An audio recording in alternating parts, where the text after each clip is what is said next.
আমার আল্লাহ পাক এই কোরআনটাকে এমন একটা জায়গায় সীমাবদ্ধ, এমন একটা জায়গায় সংরক্ষণ করেছেন যেখানে পৃথিবীর কোনো পোকামাকড় লাগার ক্ষমতা নাই।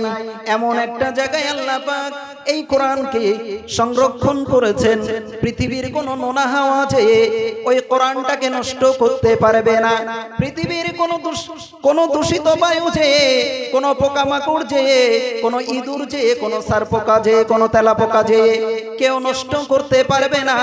এমনকি বর্তমান সময়ে যত বড় বড় টেকনোলজি দেশগুলো আছে, আমেরিকা বলেন, ইংল্যান্ড বলেন, ব্রিটেন বলেন, জার্মান বলেন, তুরস্ক বলেন, রাশিয়া বলেন, যত বড় বড় মিসাইল তারা তৈরি করেছে, পরমাণু থেকে শুরু করে কোনো পরমাণুর ক্ষমতা নাই। আমার আল্লাহ যেখানে কোরআনটাকে সংরক্ষণ করেছে সেখানে এই পরমাণু বোমা যে ওই কোরআনটাকে ধ্বংস করবে সেই ক্ষমতা নাই। জোরে বলুন সুবহানাল্লাহ। কোথায় সংরক্ষণ করেছেন আল্লাহ পাক?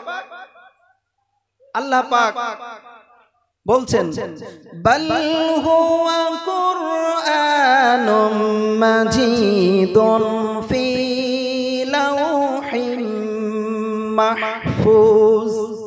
কোরআন শরীফের 30তম পারায় সূরা বুরুজের একেবারে শেষ আয়াত আল্লাহ পাক বলছেন যে আমি কোরআনে কারীমটাকে লাউহে মাহফুজে সংরক্ষণ করেছি। কারোর ক্ষমতা আছে লাউহে মাহফুজে পরমাণু বোমা মারবে? একটু বলেন, ক্ষমতা আছে? যত বড় পরমাণু বোমা হোক লাউহে মাহফুজে পৌঁছাবে? একদম নয়। এবং দুনিয়াতে আল্লাহ পাক কোরআনে কারীমটাকে এমন জায়গায় সংরক্ষণ করলেন যে সেখানেও পৃথিবীর কোনো পোকামাকড়ের যে ক্ষমতা নেই নষ্ট করা। রাসূল পাক সাল্লাল্লাহু আলাইহি ওয়াসাল্লামের উপরে যখন কোরআনে কারীম নাজিল হচ্ছে, রাসূলুল্লাহ সাল্লাল্লাহু আলাইহি ওয়াসাল্লাম চিন্তা করছেন যে এটা যদি ভুল হয়ে যায়, কোনো সমস্যা হয়, সেই জন্য রাসূলুল্লাহ তাড়াহুড়ো করছেন এটাকে মুখস্থ করার জন্য। কিন্তু আল্লাহ পাক বললেন যে রাসূল আপনি তাড়াহুড়ো করবেন না, আমি নাজিল করছি আর আপনাকে ইয়াদ করা বা মুখস্থ করানোর দায়িত্ব আমি আল্লাহ নিজ হাতে গ্রহণ করলাম। জোরে বলুন সুবহানাল্লাহ। রাসূলকে আল্লাহ পাক মুখস্থ করিয়ে দিলেন সিনার ভিতরে। আজও কোরআনে কারীমটা সিনাদার সিনা, রাসূলের সিনা থেকে সাহাবাদের সিনা, সাহাবাদের সিনা থেকে তাবা তাবিঈন, আইম্মায়ে মুস্তাহিদিন, সালফে সালেহিন, এমন করে আজকে হাফেজ সাহেবের সিনা থেকে আরেক হাফেজ সাহেবের সিনায় যাচ্ছে। ক্ষমতা আছে কোনো পোকামাকড়ের যে নষ্ট করার? একদম নেই। ইমাম কুরতুবী রাহমাতুল্লাহ আলাইহি তাফসীরে কুরতুবীর মধ্যে লিখেছেন, আপনারা জানেন, যারা এখানে আছেন কম বেশি ইসলামিক ইতিহাস সম্পর্কে ন্যূনতম সবাইয়ের কম বেশি জ্ঞান আছে, তাই না? ইসলামের ইতিহাসে একজন বাদশাহ ছিলেন, বাদশাহ হারুনুর রশিদ। নাম শুনেছি না সবাই? সবাই নাম শুনেছো তো ভাইরা আমার? বাদশাহ হারুনুর রশিদ ইনি ইসলামের একজন বড় বাদশাহ ছিলেন। আজও ইসলামের ইতিহাসে যার কথাকে স্বর্ণাক্ষরে লিপিবদ্ধ করা রয়েছে, এই বাদশাহ হারুনুর রশিদের জামানায় ওনার মজলিসে জ্ঞানের মজলিস কায়েম করা হতো। তো এই জ্ঞানের মজলিসে একজন ইহুদিকে দাওয়াত করা হলো। ওই ইহুদি এসে বিজ্ঞানের উপরে এবং দর্শনের উপরে চমৎকার বয়ান করে দিয়েছে। বাদশাহ হারুনুর রশিদ শুনে বড় খুশি হয়ে গিয়েছে। খুশি হয়ে ওই ইহুদি বেটাকে বড় মাপের উপঢৌকন দিয়েছে এবং ওনাকে শেষে একটা দাওয়াত দিয়েছে যে আপনাকে তো আল্লাহ অনেক জ্ঞান দিয়েছে, আপনি বিজ্ঞানের উপরে এবং দর্শনের উপরে যে আলোচনা করলেন, এত সুন্দর আলোচনা আমি বাদশাহ হারুনুর রশিদ কখনো শ্রবণ করিনি। তো আপনাকে আমার তরফ থেকে ইসলামের দাওয়াত দিলাম, দ্বীনের দাওয়াত দিলাম। ওই ইহুদি বেটা বলছে যে শোনেন, আপনার দাওয়াত কবুল করে আমি আপনার পিতামাতার ধর্মটাকে আমি ছেড়ে দিতে রাজি নই। আমি ইহুদি ধর্মে আছি, সেটাই আমি খুশি। আমার ভাইয়েরা, ওই ইহুদি বেটা চলে গেল। যাওয়ার পরে ঠিক 1 বছর পূর্ণ হলো। 1 বছর পূর্ণ হওয়ার পরে ওই বাদশাহ হারুনুর রশিদের দরবারে ফিরে এসেছে। এবং যখন ফিরে এসেছে, তার গায়ে বড় জব্বা জামা, মুখে বড় বড় সুন্নতি দাড়ি রয়েছে, মাথায় টুপি রয়েছে। বাদশাহ হারুনুর রশিদ বলছেন, ও বাবা ইহুদি বেটা, তোমাকে তো দেখে মনে হচ্ছে এখন তুমি মুসলমান হয়ে গিয়েছো। ওই ইহুদি বেটা বলছেন যে হ্যাঁ, সত্যি আমি মুসলমান হয়ে গিয়েছি। বাদশাহ হারুনুর রশিদ কোরআনের যে মুজিজা আল্লাহ পাক দিয়েছেন, প্রমাণ হচ্ছে কেমন ভাবে দেখুন। ওই ইহুদি বেটা বলছেন, ও বাদশাহ হারুনুর রশিদ, আপনি তো জানেন আমার কাজ হলো হাতে কিতাব লিখে বাজারে বিক্রি করে আমি আমার জীবন ধারণ করি। তো আপনি যখন দাওয়াত দিয়েছিলেন, দিনের দাওয়াত, তখন আমি চিন্তা করলাম যে আমি তো কোনো মূর্খ ব্যক্তি নয় যে বাদশাহ হারুনুর রশিদ দাওয়াত দিল আর আমি অমনি ইসলাম কবুল করে নিলাম। এত সহজ বিষয় নয়। আমি টেস্ট করে দেখব, তারপরে আমি চিন্তা ভাবনা করব। বাদশাহ হারুনুর রশিদকে ডেকে ডেকে ওই ইহুদি বেটা বললেন, ও মুসলিম জাহানের খলিফা, ও মুসলিম জাহানের বাদশাহ, বাদশাহ হারুনুর রশিদ, আমি এই 1 বছর ধরে আমি প্রথমে ইহুদিদের 3খানা ধর্মগ্রন্থের কপি তৈরি করেছি নিজ হাতে, এবং তার ভিতরে কিছু রদবদল করে দিয়েছি, কিছু বাড়িয়ে দিয়েছি, কিছু কমিয়ে দিয়েছি। ও বাদশাহ হারুনুর রশিদ, ওই ধর্মগ্রন্থগুলোকে নিয়ে আমি ইহুদিদের উপাসনালয়ে, তাদের যে ধর্ম জায়গা আছে সেখানে আমি চলে গেলাম। যে ওই কপিগুলো তাদের হাতে যখন ধরিয়ে দিলাম, তারা আমার কপিগুলো দেখতে থাকলো। আমার কপিগুলো দেখে পৃষ্ঠা উল্টে উল্টে দেখেছে। তারা বুঝতে পেরেছে যে তাদের ধর্মগ্রন্থের ভিতরে আমি কিছু কমিয়ে দিয়েছি, কিছু বাড়িয়ে দিয়েছি।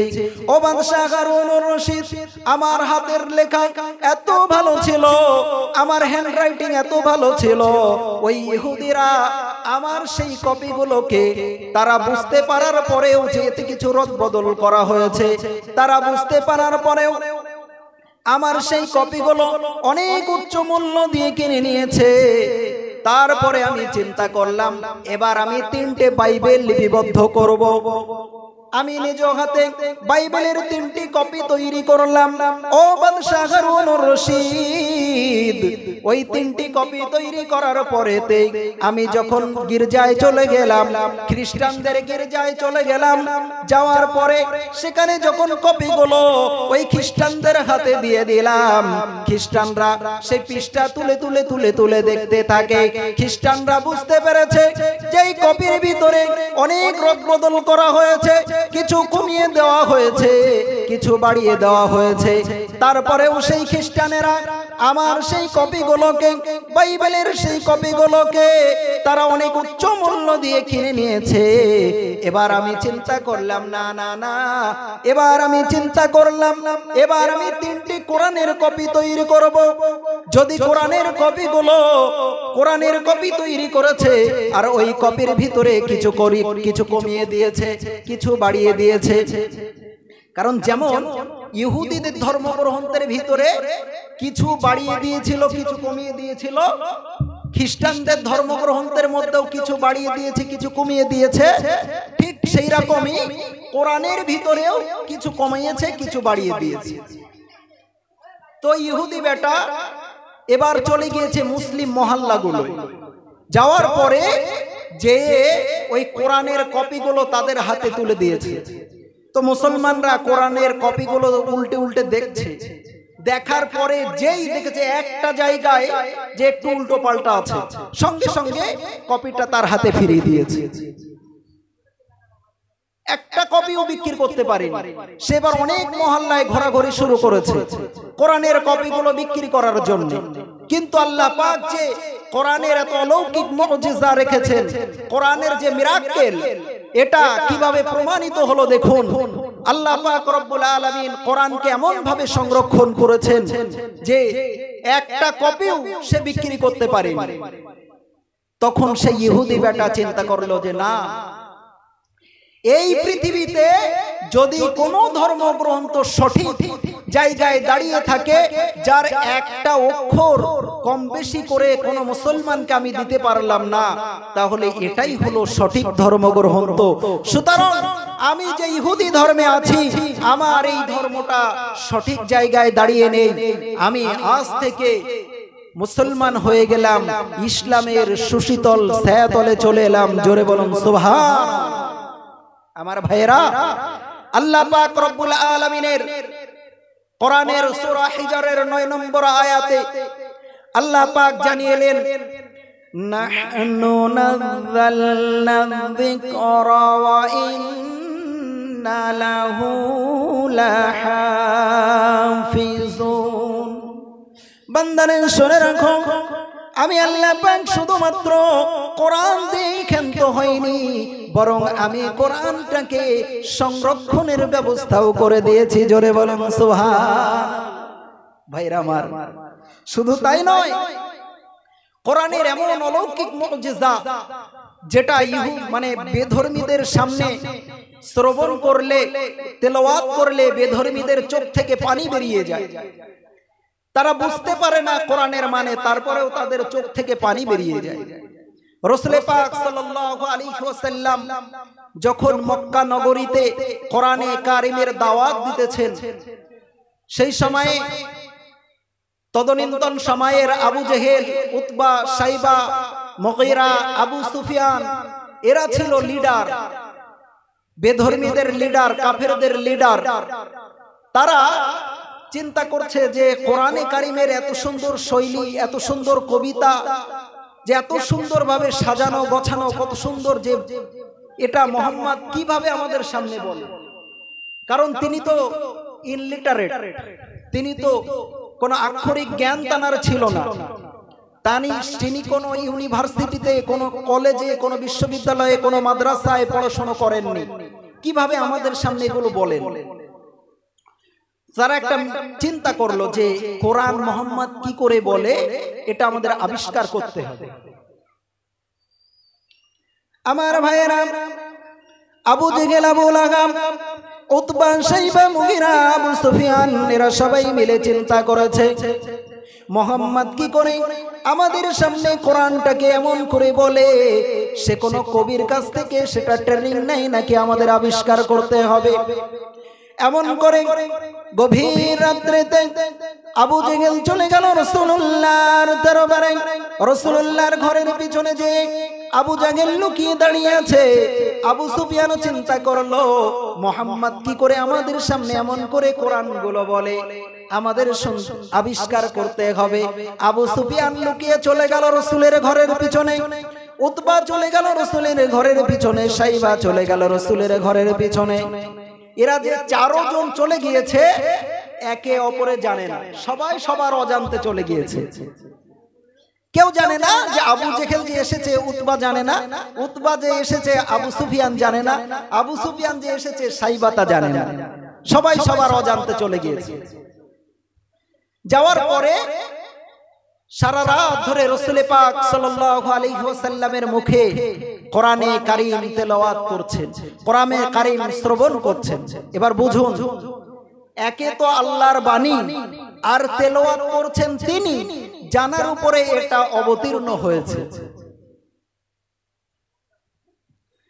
আমার ভাইয়েরা, এবার আবু জেহেল, আবু সুফিয়ান, উতবা, সাইবা সারাটা রাত ধরে কোরআনে কারীম তেলাওয়াত শুনতে শুনতে এত ভালো লেগে গিয়েছে, তারা দাঁড়ানো থেকে বসারও সময় পায়নি। তারা কি করেছে, সারা রাত ধরে দাঁড়িয়ে দাঁড়িয়ে যখন সকালবেলা সুবহে সাদিক হয়েছে, এবার তাদের ঘোরটা কেটেছে যে যদি আমরা এখানে দাঁড়িয়ে থাকি তাহলে হয়তো আমাদের যারা মান্যওয়ালা এই কাফেররা আমাদের আর মান্যতা দেবে না। কারণ তারা তো ছিল লিডার, তারা কি ছিল, তারা ছিল নেতা, উদাহরণস্বরূপ মনে করেন টিএমসির নেতারা যদি বিজেপির মিটিং মিছিলে থাকে প্রকাশ্যভাবে, ওই নেতাকে কি মানবে আর কেউ? যদি বিজেপির নেতা টিএমসির মিটিং মিছিলে প্রকাশ্যে থাকে তাহলে তাকে আর মান্যতা দেবে? একদম নয়। তো ইহুদি মানে কাফেরদের নেতা যদি রসুলে পাকের কাছে চুরি করে কোরআন শোনে আর সেটা মানুষ বুঝতে পারে, তাহলে কি আর ওদের নেতা বলে মানবে? কখনোই নয়, তাই না? আমার ভাইয়েরা, এবার যখন সুবহ সাদিক হয়েছে, সুবহ সাদিক হওয়ার পরে আবু সুফিয়ান নিজের বাড়ির দিকে যাবে, আবু সুফিয়ান নিজের বাড়ির দিকে যাবে, আবু জাহেল নিজের বাড়ির দিকে যাবে। প্রতিমধ্যে একে অপরের সঙ্গে দেখা হয়েছে। দেখা হওয়ার পরে আবু জাহেল বলছে, আবু সুফিয়ান তুমি এখানে আসলে কেন বলো? আবু জাহেল বলছে, আবু সুফিয়ান তুমি এখানে আসলে কেন? আবু সুফিয়ান বলছেন, শোনো, নেতাগিরি কিন্তু সব জায়গায় চলে না, তুমি এখানে আসলে কেন তাই বলো। ঠিক না যে তুমি নেতা হয়ে যদি এখানে কোরআন শুনতে আসতে পারো, তাহলে আমি তো তোমার অনুসারী, আমি কেন আসবো না? কারণ কোরআনের যে মুজিজা, কোরআনের যে আকর্ষণ, কোরআনের যে মিরাক্কেল, এটা তো মানুষকে টেনে নিয়ে আসে। আমার ভাইয়েরা, সবাই চুপচাপ হয়ে গিয়েছে, সবাই রাস্তা দিয়ে হাঁটছে।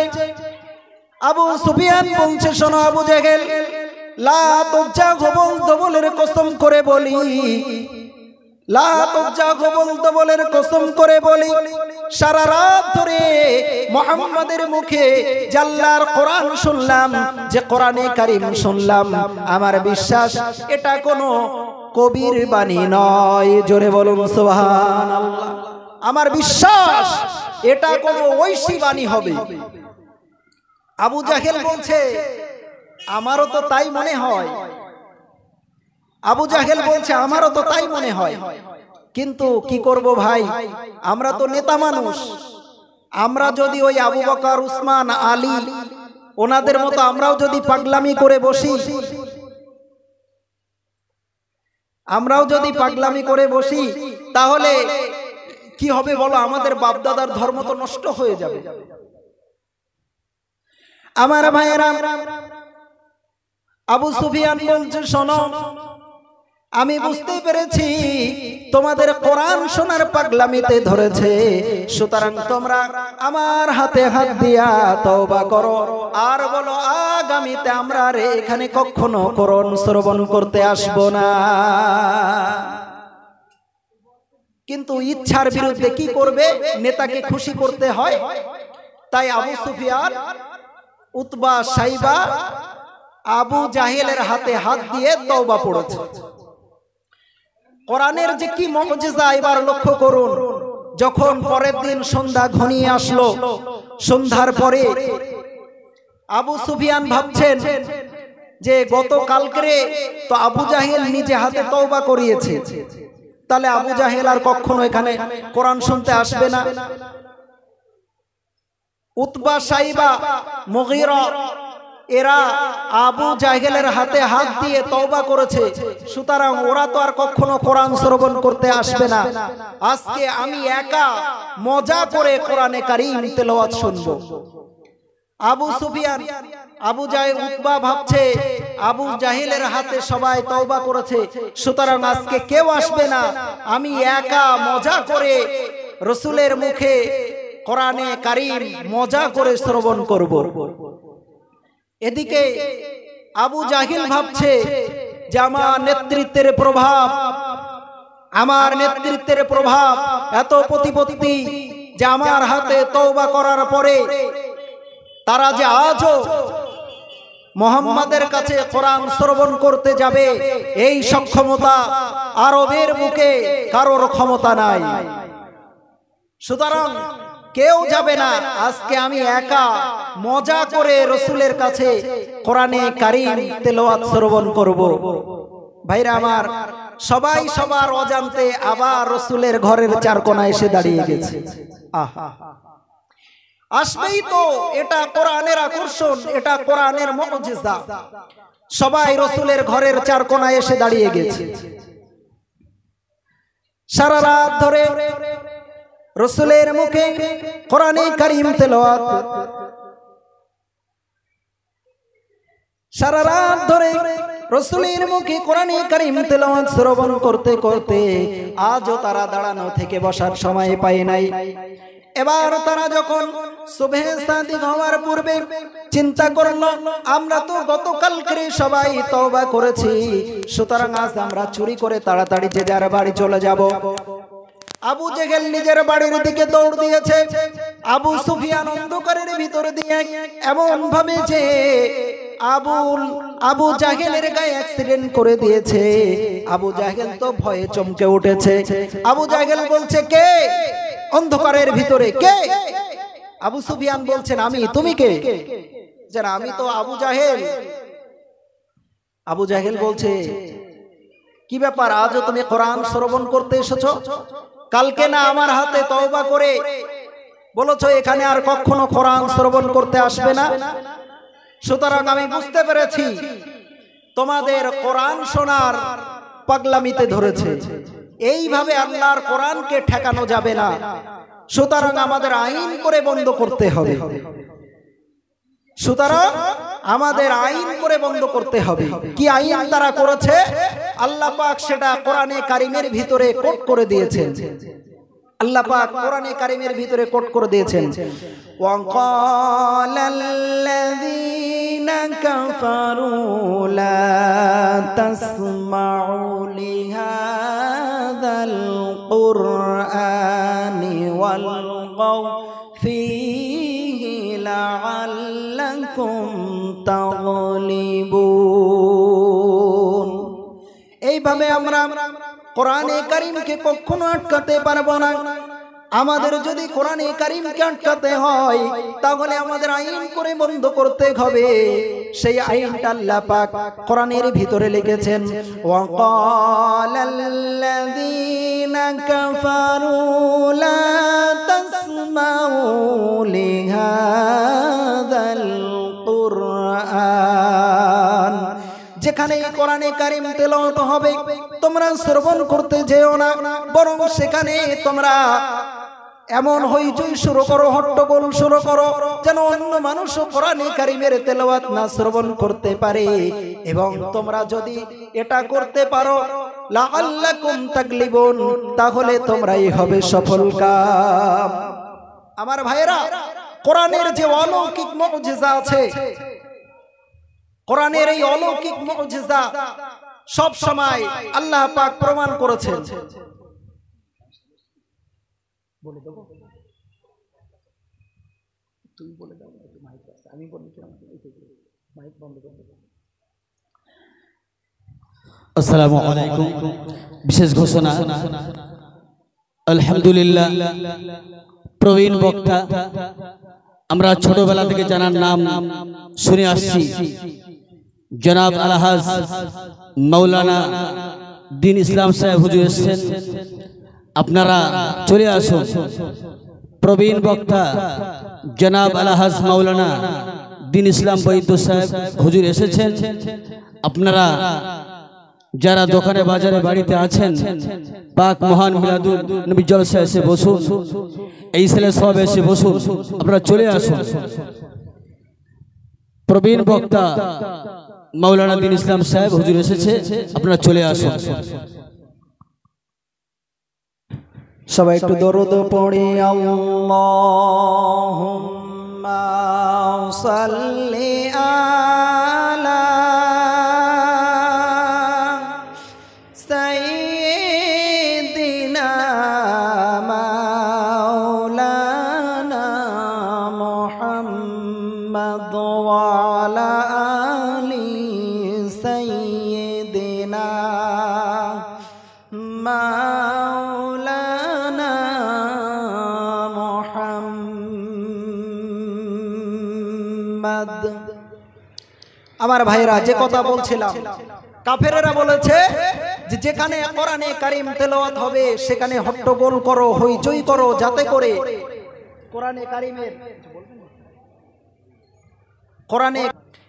তার বিপরীতে আল্লাহ পাক রব্বুল আলামিন জানিয়েছেন, وَإِذَا قُرِئَ الْقُرْآنُ فَاسْتَمِعُوا لَهُ وَأَنصِتُوا لَعَلَّكُمْ تُرْحَمُونَ। আল্লাহ পাক জানিয়েছেন ওয়াইদা কুরিয়াল কুরআন, যখন কোরআনে কারীমের তেলাওয়াত হবে সেখানে তোমরা ডিপ আকর্ষণ দিয়ে গভীর মনোযোগ সহকারে শ্রবণ করো। যদি তোমরা গভীর মনোযোগ দিয়ে শ্রবণ করো, ওয়া আনসিতু এবং চুপ থাকো, লাআল্লাকুম তুরহামুন, তাহলে তোমরাই হবে সফল কাম। আমার ভাইয়েরা, শুধু তাই নয়, কোরআনের যে মুজিজা, কোরআনের যে আকর্ষণ, কারি আব্দুর রহমান, কারি আব্দুল বাসিত, আমরা জানি বিখ্যাত কারি আব্দুল বাসিত, ওনাকে সাংবাদিক প্রশ্ন করেছে যে আপনি যে সারা পৃথিবী জুড়ে কোরআনে কারিমের তেলাওয়াত করে বেড়ান, সারা পৃথিবীতে কোরআন শুনিয়ে বেড়ান, আপনি কি কখনো কোনো মুজিজা দেখেছেন? তো কারি আব্দুল বাসিত ইবনে আব্দুস সামাদ বলেছিলেন যে হ্যাঁ, আমি কোরআনের মুজিজা নিজে চোখে দেখেছি। তো সাংবাদিক প্রশ্ন করলেন নিজে চোখে কেমন ভাবে দেখেছেন? কারি আব্দুল বাসিত ওই সময় বললেন যে একবার মিশরের জামাল আব্দুল নাসির মিশরের সমস্ত নেতা মন্ত্রীদেরকে নিয়ে সোভিয়েত ইউনিয়নে গিয়েছিল এবং সেখানে আমাকেও নিয়ে যাওয়া হয়েছিল। সেই সোভিয়েত ইউনিয়নের যে সবাইকে পরিচয় করানো হচ্ছে যে এটা আমার এডুকেশন ডিপার্টমেন্টের মন্ত্রী, এটা এগ্রিকালচার ডিপার্টমেন্টের মন্ত্রী, এটা এই ডিপার্টমেন্টের, এটা ওই ডিপার্টমেন্টের, সবাইয়ের পরিচয় করানো হয়ে গেল। যাওয়ার পরে সোভিয়েত ইউনিয়নের নেতা মন্ত্রীরা বলছেন এই যে লম্বা জামা গায়ে, বড় জামা গায়ে, মাথায় টুপি, ইনি আপনার কোন ডিপার্টমেন্টের মন্ত্রী? এনাকে তো পরিচয় করালেন না। মিশরের জামাল আব্দুল নাসির ওই সময়ে সোভিয়েত ইউনিয়নের সকল উজির নেতা মন্ত্রীদেরকে ডেকে ডেকে বলেছিলেন, শোনো, ইনি আমার কোন ডিপার্টমেন্টের মন্ত্রী নয়, বরং উনি হলেন আমার দেশের সবথেকে বড় কারি। ইনি হলেন আমার দেশের সবথেকে বড় কারি। যখন কোরআনে আমরা যখন কোনো অনুষ্ঠান করি, ওনার কোরআনে কারিম তেলাওয়াতের মাধ্যমে আমরা কোরআনে সেই অনুষ্ঠানটা সূচনা লগ্নে ওনার কোরআনে কারিম তেলাওয়াত হয় এবং আমরা শুরু করি। তো মিশরের সোভিয়েত ইউনিয়নের সেই নেতা মন্ত্রীরা বলছেন যে তাই নাকি, আজকে তো আমাদের এখানেও একটা প্রোগ্রাম আছে। তো হে জামাল আব্দুল নাসির, আপনি যে আপনার কারি সাহেবকে একটু বলুন না আজকে আমাদেরকে একটু কোরআনে কারিম শোনায় কিনা। আমরা বেলি ড্যান্স দেখি, আজকে আমাদের যে অনুষ্ঠান আছে বেলি ড্যান্স হবে। তো সেই বেলি ড্যান্স না করে আমরা আজকে আপনার কারি সাহেবের কাছে কোরআনে কারিম তেলাওয়াত শুনবো, একটু বলেন। আমার ভাইরা,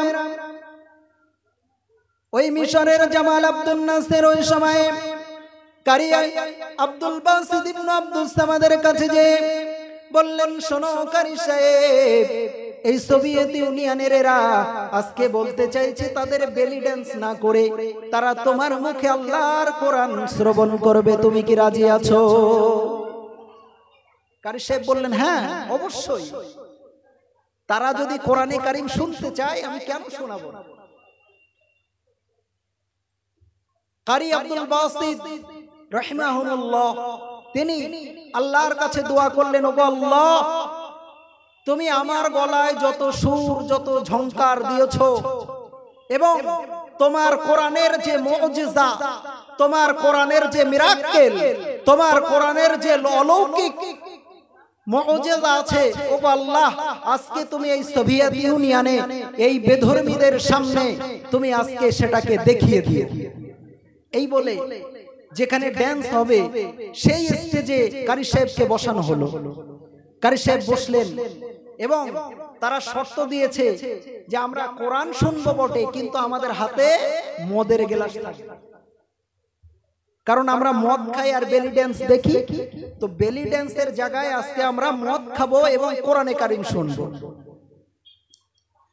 আমার ভাইয়েরা, ওই সময় কারি আব্দুল বাসিত রহমাতুল্লাহ আলাইহি যখন স্টেজে উঠেছেন কোরআনে কারিম তিলাওয়াত করবেন, সেই সোভিয়েত ইউনিয়নের সমস্ত নেতা মন্ত্রীরা তারা একের পরে একে বসে গেল।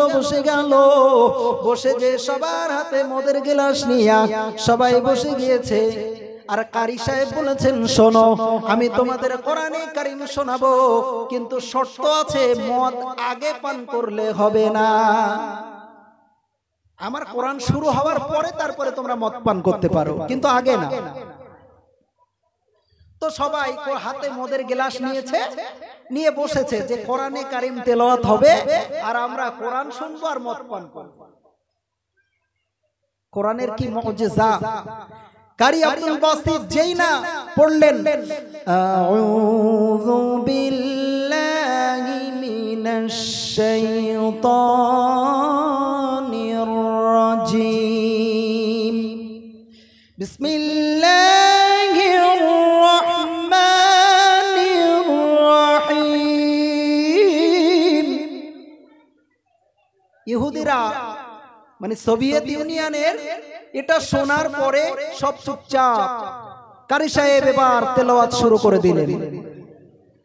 দীর্ঘক্ষণ তেলাওয়াত করার পরে এবার তেলাওয়াত শেষ করলেন। যখন শেষ করার পরে সোভিয়েত ইউনিয়নের সব মানুষের চোখে পানি, এবং আশ্চর্যের বিষয় হলো মদের গ্লাস সবাইয়ের হাতে আছে, এক ফোঁটা মদ কেউ পান করতে পারেনি। জোরে বলুন সুবহানাল্লাহ।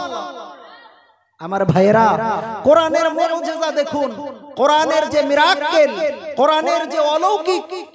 ইহুদি, খ্রিস্টান, বেদুইন, নাসারা, বেদুইন, বেঈমান, তাদের ভাষা ছিল ইংরেজি, তারা কোরআন সম্পর্কে কিছুই জানে না। যখন তেলাওয়াত শেষ করে নিচে এসেছেন, মিশরের জামাল আব্দুল নাসের ওই সোভিয়েত ইউনিয়নের নেতা মন্ত্রীদেরকে ডেকে ডেকে বলছেন যে তোমাদের চোখে পানি কেন? তোমরা কি আমার কারি সাহেবের তেলাওয়াত বুঝতে পেরেছো? সোভিয়েত ইউনিয়নের সবাই বলছেন যে না, আপনার কারি সাহেবের তেলাওয়াত আমরা কিরকম করে বুঝবো, আমরা তো কেউ আরবি জানি না। মিশরের জামাল আব্দুল নাসের আবার প্রশ্ন করলেন, ও সোভিয়েত ইউনিয়নের মন্ত্রীরা, তোমাদের চোখে পানি এসেছে কেন? তোমরা যদি আল্লাহর কোরআনকে না বোঝো, তোমাদের চোখে পানি এসেছে কেন বলো? এবং তোমাদের হাতে যে মদের গ্লাস রয়েছে তাতে তো কেউ এক ফোঁটা মদ পান করনি কেন বলো?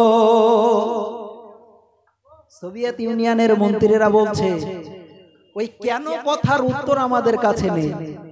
তবে আপনার কারি সাহেব যখন স্টেজে উঠে কি যে পড়ে একটা টান দিল, তারপরে আমরা কোথায় আছি সেটাও ভুলে গেলাম, হাতে যে মদের গ্লাস আছে সেটাও আমরা ভুলে গেলাম, এবং আমাদের চোখ দিয়ে কিভাবে পানি বেরিয়েছে এটা আমরাও জানি না।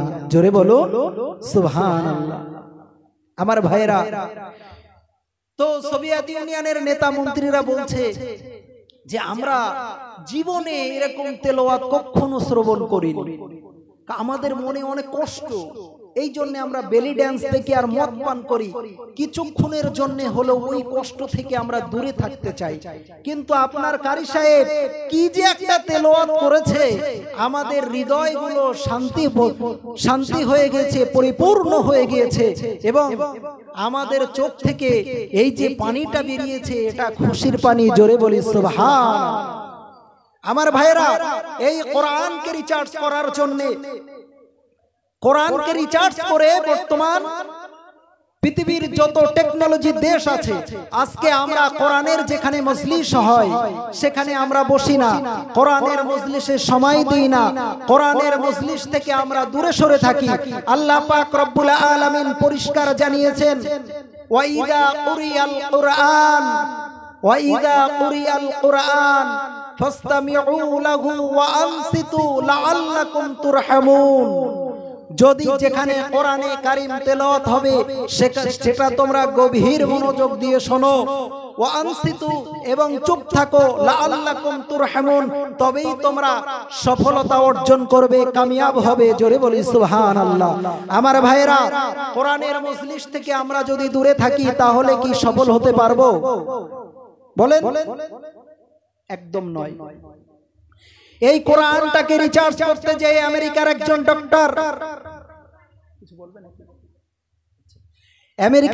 ডক্টর, ওনার বাড়ি ছিল মিশরে। যেহেতু কোরআনের মুজিজা সম্পর্কে আমার টপিকটা কোরআনের মুজিজা, আমার সাবজেক্টটা বেঁধে দেওয়া হয়েছে কোরআনের মুজিজা, তাই আমি কোরআনের মিরাক্কেল সম্পর্কেই বলবো। আমেরিকার একজন ডক্টর, মিশরে বাড়ি, উনি আমেরিকায় চাকরি করেন। তো আমেরিকার হসপিটালে, আমাদের হসপিটালে যেমন সিজার হয়, মায়ের এবং সন্তানের হাতে একটা স্টিকার মারা হয় না? একটু কথা বলেন। মায়ের হাতে আর সন্তানের হাতে একটা স্টিকার মারা হয় যাতে চেনা যায় যে এই মায়ের এই সন্তান, তাই না? কিন্তু কোন ভুলের কারণে স্টিকার মারা হয়নি, দুটো মায়ের স্টিকার মারা হয়নি, দুটো সন্তানের স্টিকার মারা হয়নি, কিন্তু সেই সন্তানের মধ্যে একটা ছিল নারী আর একটা ছিল পুরুষ।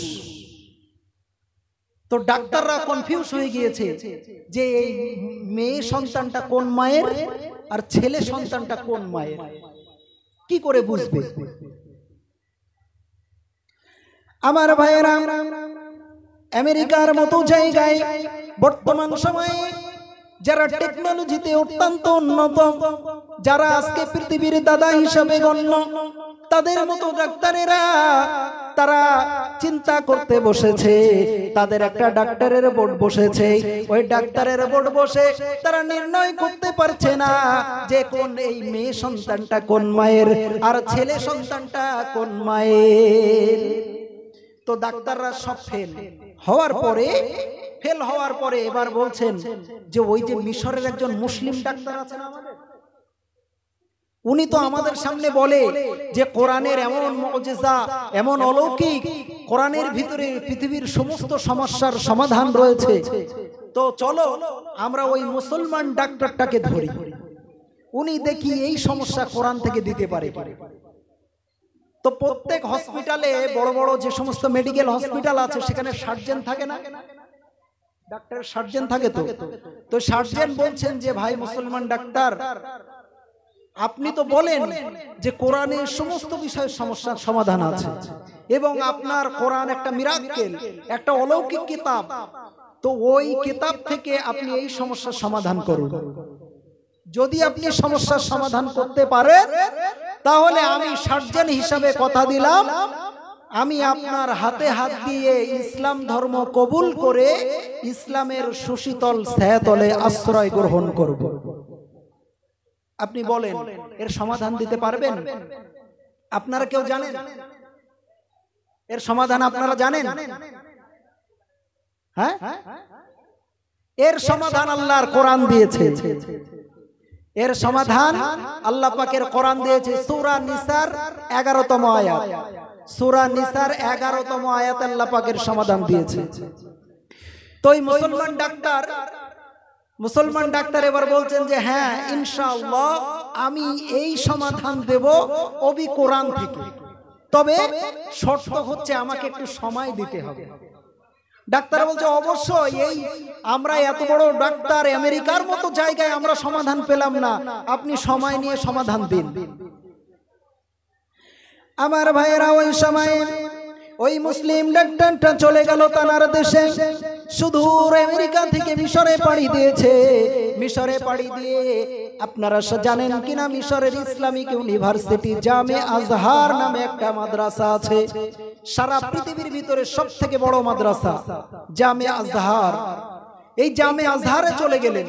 যাওয়ার পরে যে জামে আজহারের যে সমস্ত টিচাররা আছে, শিক্ষকরা আছে, মুআল্লিমরা আছে, এই মুআল্লিমদেরকে বলছেন যে আমি একটা সমস্যা নিয়ে এসেছি, আপনারাই না বলেন কোরআনে সমস্ত সমস্যার সমাধান আছে, যদি আজকে আপনারা কোরআনের এই সমস্যার সমাধান কোরআন থেকে দিতে পারেন তাহলে একজন বেধর্মী ইসলামের সুশীতল ছায়াতলে আসবে এবং পৃথিবীর চিকিৎসা বিজ্ঞানে আজ থেকে এই কথাটা স্বর্ণলিপিতে লেখা থাকবে।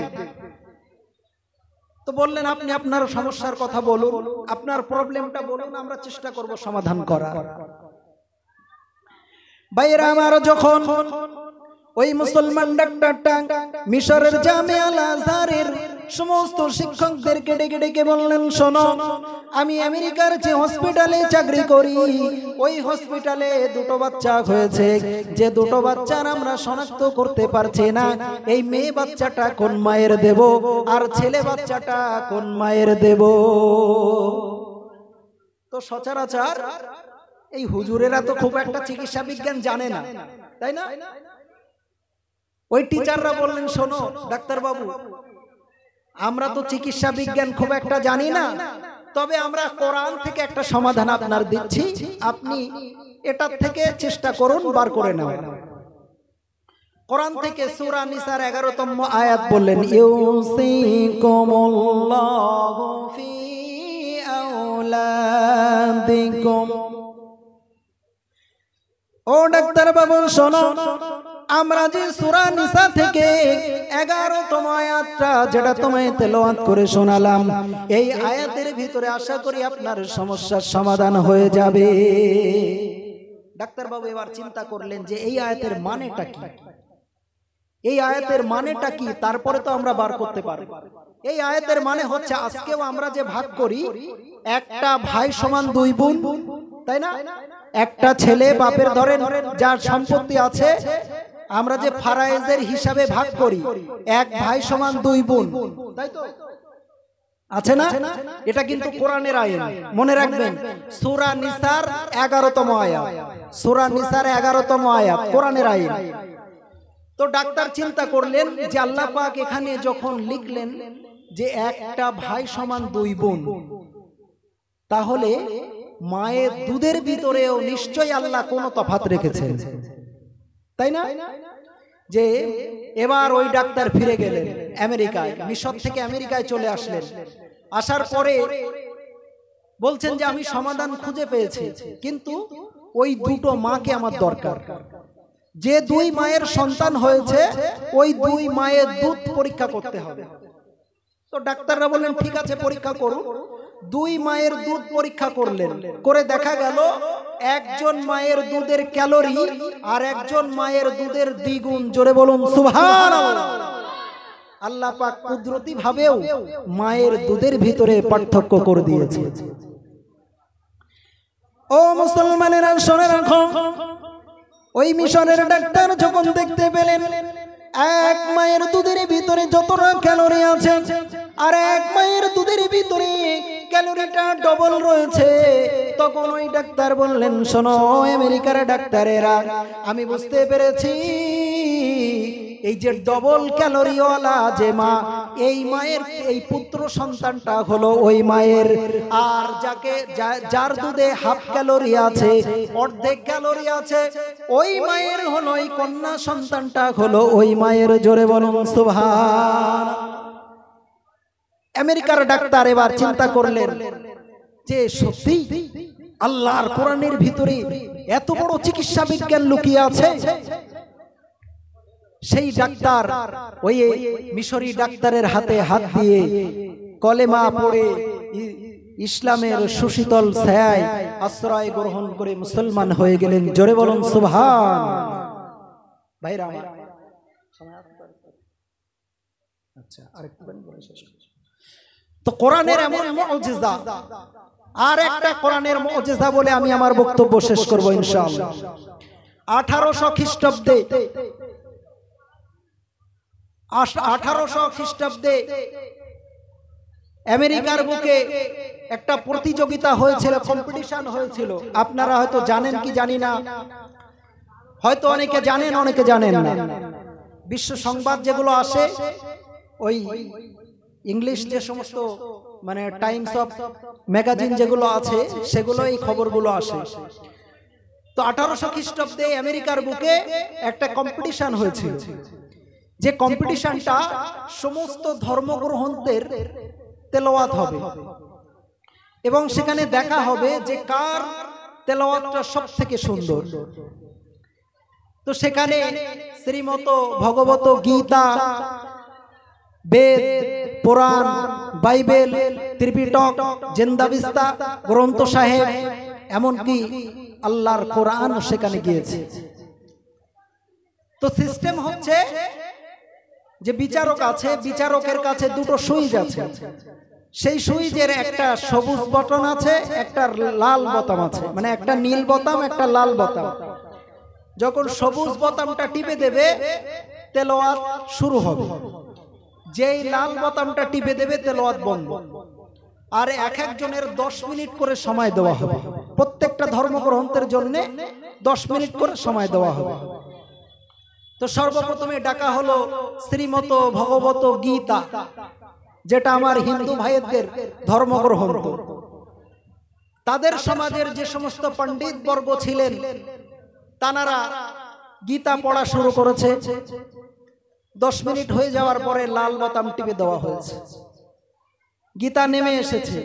এবার স্টেজে ডাকা হলো গ্রন্থ সাহেব। গ্রন্থ সাহেব যখন 10 মিনিট তেলাওয়াত হয়ে গিয়েছে, লাল বোতাম চেপে দেওয়া হয়েছে, গ্রন্থ সাহেব চলে আসলো। ত্রিপিটক, জিন্দাবিস্তা এমন করে সমস্ত ধর্মগ্রন্থ এরকম পরস্পর পরস্পর হয়ে গিয়েছে। সবার শেষ আল্লাহর কোরআন তেলাওয়াত হবে। আর সেখানে তেলাওয়াত করতে গিয়েছেন কারি আব্দুল বাসিত। একটু আগেই জানার ঘটনা বললাম, কারি আব্দুল বাসিত ওই সময় আল্লাহর কাছে বললেন, ওগো আল্লাহ, আজকে পৃথিবীর ভিতরে তোমার কোরআনের ভিতরে তুমি বলেছো ইন্নাদ-দীনা ইনদাল্লাহিল ইসলাম। ওগো আল্লাহ, তুমি তো বলেছো পৃথিবীতে যত ধর্ম আছে কোন ধর্ম আমার মনোনীত নয়, শুধুমাত্র ইসলাম ধর্ম আমার মনোনীত। সুতরাং ওগো আল্লাহ, আজকে এই সারা পৃথিবীর সমস্ত ধর্মগ্রন্থের যে কম্পিটিশন হবে, যে প্রতিযোগিতা হবে, ওগো আল্লাহ, আজকে তুমি তোমার কোরআনের মুজিজা, তুমি তোমার কোরআনের অলৌকিকতা, তুমি তোমার কোরআনের মিরাক্কেল, ওগো আল্লাহ, আজকে তুমি দেখিয়ে দিও। এটা লিখেছেন ডক্টর জাকির নায়েকের বয়ান। শুনেছেন না আপনারা? শুনেছেন না অনেকে? ডক্টর জাকির নায়েকের যিনি ওস্তাদ ছিলেন তার নাম হচ্ছে আহমদ দিদার। এই আহমদ দিদার একটা কিতাব লিখেছে, ইংলিশতে লেখা হয়েছে কিতাবটা। ওই কিতাবটার নাম হচ্ছে আলটিমেট অফ মিরাকেল অফ কোরআন। এই কিতাবের ভিতরে লেখা হয়েছে এই ঘটনাটা, আলটিমেট মিরাকেল অফ কোরআন। ইংলিশে আছে, গুগলে সার্চ করলেও পাবেন। উনি ছিলেন দক্ষিণ আফ্রিকার মানুষ, জাকির নায়েকের টিচার আহমদ দিদার, উনি লিখেছেন। তো কারি আব্দুল বাসিত আল্লাহর কাছে দোয়া করে যখন ওনার ডাকা হলো যে ও কারি আব্দুল বাসিত, তুমি স্টেজে চলে এসো এবং তুমি তোমার আল্লাহর কালামুল্লাহ শরীফ আমাদের শ্রবণ করাও। সম্মানীয় ভাইরা, কারি আব্দুল বাসিত রাহমাতুল্লাহ আলাইহি ওই সময় স্টেজে চলে গেলেন। অন্যান্য ধর্মগ্রন্থীদের মতো, অন্যান্য ধর্মগ্রন্থ যারা তেলাওয়াত করেছে তাদের মতো তিনিও স্টেজে চলে গেলেন। স্টেজে যাওয়ার পরে তিনি আবার শুরু করলেন। তিনি স্টেজে যাওয়ার পরে শুরু করলেন, আউযু বিল্লাহি মিনাশ শাইতানির রাজিম, বিসমিল্লাহির রহমানির রহিম পড়ার পরে সূরা আল ফাতিহা, সূরা ফাতিহা তেলাওয়াত করতে করতে ওনার 13 মিনিট শেষ। সময় কতক্ষণ? সময় কতক্ষণ? মাত্র 10 মিনিট, তাই না? সূরা ফাতিহা শেষ করতে করতেই 13 মিনিট শেষ। এবার গীতাওয়ালারা, বাইবেলওয়ালারা, গ্রন্থ সাহেব, ত্রিপিটক সবাই বলছে কোরআনও গেছে। কারণ 10 মিনিটের জায়গায় কত 13 মিনিট পার হয়ে গেছে, মানে সব শেষ। তো উনি তেলাওয়াত সূরা ফাতিহা তেলাওয়াত শেষ করলেন। শেষ করার পরে দেখছেন বিচারক লাল সুইচ টেপে না, এবং পুরো অডিটোরিয়াম মানে যেখানে প্রতিযোগিতা হচ্ছে পুরো শ্রোতা যারা বিচারক সবাই হতচকিত হয়ে কারি আব্দুল বাসিতের দিকে দেখছেন। কোরআনের যে কি মুজিজা! কারি আব্দুল বাসিত দেখলেন, বাহ, এই তো সুযোগ, আমার তো লাল বোতাম টেপা হয়নি, সুতরাং আমি আবার তেলাওয়াত শুরু করি। এবার উনি তেলাওয়াত শুরু করেছেন কোরআনের সবথেকে শ্রুতি মধুর, সবথেকে সুন্দর, সবথেকে ভালো লাগে যে সূরাটা আল্লাহ পাক জান্নাতে তেলাওয়াত করবেন, মানুষকে শোনাবেন, সূরা আর রহমান। সূরা আর রহমান শুরু করলেন। কারি আব্দুল বাসিত আবার শুরু করলেন, বিসমিল্লাহির রহমানির রহিম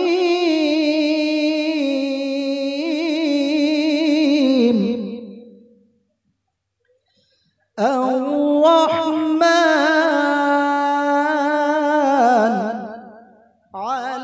আল্লামাল কুরআন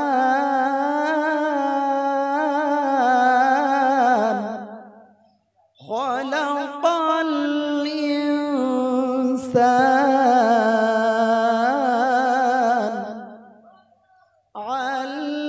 আল্লামাহুল বায়ান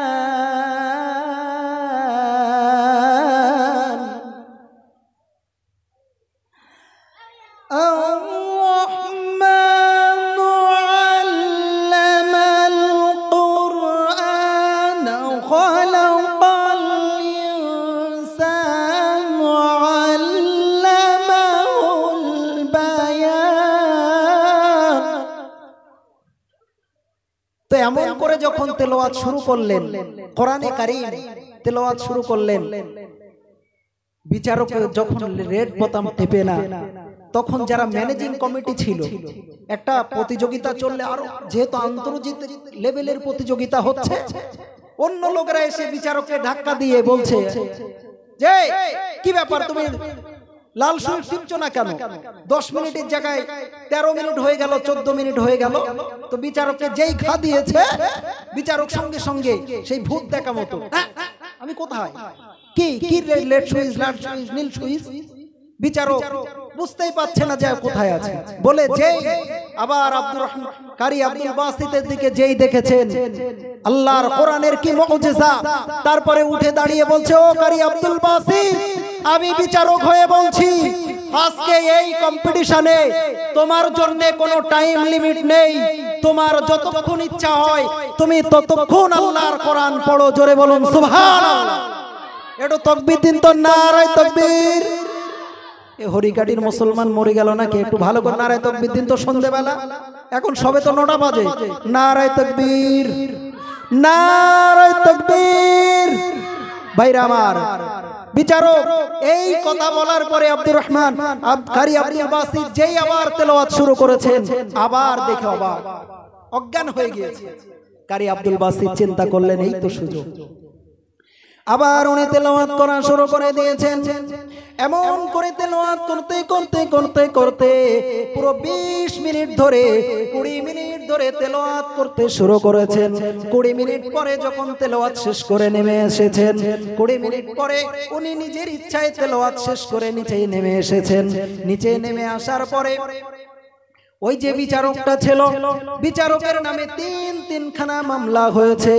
কারণ এটা তো আন্তর্জাতিক কম্পিটিশন, এটা তো এই হরিকাটি জলসা নয়, সারা পৃথিবীর সমস্ত ধর্মগ্রহণদের বিচার হচ্ছে কার তেলাওয়াত সবথেকে ভালো। তো আন্তর্জাতিক লেভেলের কম্পিটিশন হচ্ছে, এই জন্য সেই বিচারকের নামে বিশ্ব আন্তর্জাতিক কোর্টে 3টে মামলা হলো। সুইজারল্যান্ডের দি হেগ নামক একটা শহর আছে, দি হেগ নামক একটা শহর আছে, সেই শহরে আন্তর্জাতিক একটা কোর্ট আছে, সেই কোর্টে বিচার হলো। সেই কোর্টে যখন বিচার হচ্ছে, বিচারক ওই বিচারককে ডেকে ডেকে বলছে, বিচারক ডেকে ডেকে বলছে, ও কম্পিটিশনের বিচারক, তুমি গীতাকে দিলে 10 মিনিট, বেদকে দিলে 10 মিনিট, বাইবেলকে দিলে 10 মিনিট, গ্রন্থ সাহেবকে দিলে 10 মিনিট, ত্রিপিটককে দিলে 10 মিনিট, আর আল্লাহর কোরআনকে দিলে আধা ঘন্টা কেন বলো? তো বিচারক এটা অন্যায় করেছে না মনে হচ্ছে তো, তাই না? বিচারক অন্যায় করেছে বলে মনে হচ্ছে না? বিচারক বলছেন, শোনো আমার একটা প্রশ্ন আছে। তো আন্তর্জাতিক কোর্টের যিনি জাস্টিস, আন্তর্জাতিক কোর্টের যিনি বিচারক জাস্টিস, তিনি তো অবাক যে আমাকে আবার প্রশ্ন করে। বলো কি প্রশ্ন? যারা ল নিয়ে পড়াশোনা করেছেন এখানে যদি কেউ থাকেন জানবেন, ল নিয়ে যারা পড়াশোনা করেছে তারা জানে কেউ যদি ফিজিক্যালি আনফিট থাকে, মেডিকেলি আনফিট থাকে, তাহলে তার জন্য কোনো বিচার হয় না। ফিজিক্যালি আনফিট থাকলে বিচার হয় না। বিচারককে ডেকে ডেকে বললেন, শোনো ও আন্তর্জাতিক লেভেলের, ও আন্তর্জাতিক কোর্টের জাস্টিস, আমাকে তো বিচারক আমি নিজে নিজে হইনি, আমাকে বিচারক বানানো হয়েছিল। আর আমার যতক্ষণ আমার সিস্টেম ঠিক ছিল, আমার নার্ভিক সিস্টেম ঠিক ছিল, ততক্ষণ পর্যন্ত আমি গীতা, বাইবেল, বেদ, পুরাণ গ্রন্থ সাহেব, ত্রিপিটক, জিন্দাবিস্তা সকলকে আমি 10 মিনিট করে সময় দিয়েছি। কিন্তু ওই যে মুসলমানদের একটা জুব্বা পরা, মাথায় টুপি, কি একটা বলে এমন ভাবে মাইকে একটা টান দিয়েছে, তারপর থেকে আমি জানি না আমি শূন্যের উপরে আছি না সমুদ্রে আছি, আমি পানির উপরে আছি না গাছের উপরে আছি, আমি সমুদ্রে ভাসছি না মহাশূন্যের উপরে আছি, আমি জানি না।